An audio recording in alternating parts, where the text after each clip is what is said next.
Lompat lah.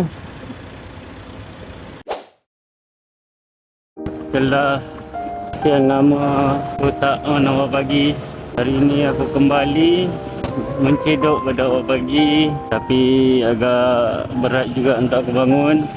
Macam aku pagi ni, aku akan main area KL lah. Sebab dekat juga dengan office aku. So, aku cover 3 location. Bangsa, Brickfield, Mongkiara, Bukit Damansara dengan Siti Wangsa. Wangsa itu. Order baru masuk. Pukul 5.52 baru masuk order. Hantar the face. Okay, let's go. Cepat dia.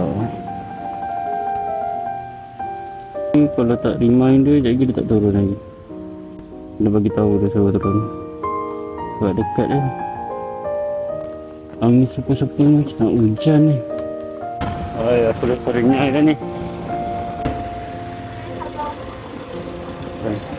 Okay, alright. Lompat lah. Pakai baju hujan lah.